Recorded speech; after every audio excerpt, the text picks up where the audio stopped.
07 citizens, Black here from Casa Black Gaming, and I wanted to go over really quickly some exciting news that just came out from the latest Roadmap Roundup, where numerous things were added to 3.18, and some of you might be rolling your eyes thinking that CIG might be overinflating this update, and I'm here to say that I don't think they are. And of course, I'll tell you why right after this.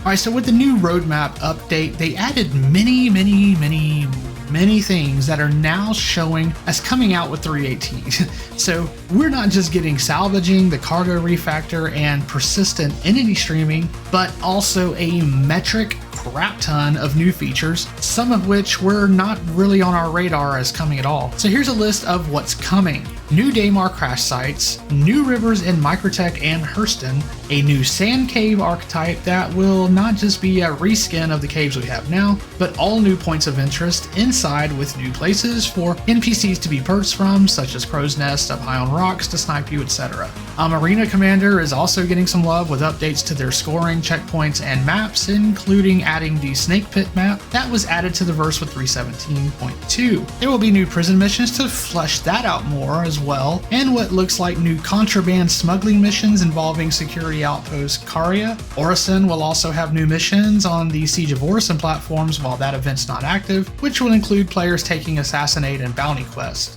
Interdiction will now have more variety when we get sucked out of Quantum, which should lead to a bunch of new PvE scenarios and might make for some interesting gameplay, such as what if your ship takes on too much damage and you eke out an escape only to have to land on the closest planet for repairs instead of where you were headed. Also, new environmental space missions are in the works, which will populate depending on a player's location and proximity to certain probability volumes, which are meant to feel random.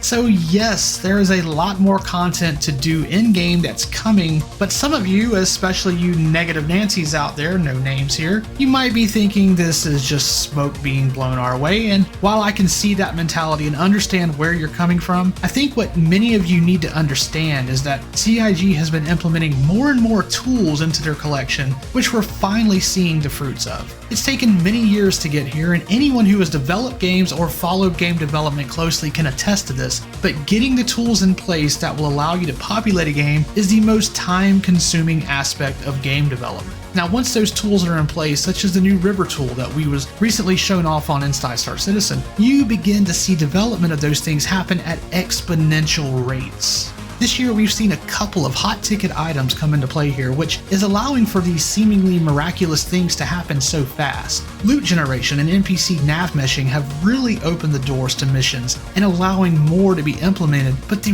really big thing is finishing up in September, and that is the dynamic mission system. Now, this system is part of why 3.18 has suddenly juiced up like Bane. This new system is only getting started, and for those who have lamented that Star Citizen did not have enough content to keep them busy, you're about to be slammed with missions, and we'll finally start having options on what we want to do versus just trying to keep busy and look for reasons to be in the verse. Now, I would not expect everything to be perfect, and there will need to be mucho fine-tuning after players get their hands on them, but it's certainly a step in the right direction, and why 3.18 just went from a really cool update that was already set to be game-changing, but it's now looking like it will top 3.17.2 as the best update to happen so far. Now, are we on the verge of Star Citizen turning into something insane? I mean, I kind of think so, and I think the fact that they can add so many items to the update tracker for a release on the very next update cycle is just a sign of the things that are to come. Now, remember that there are,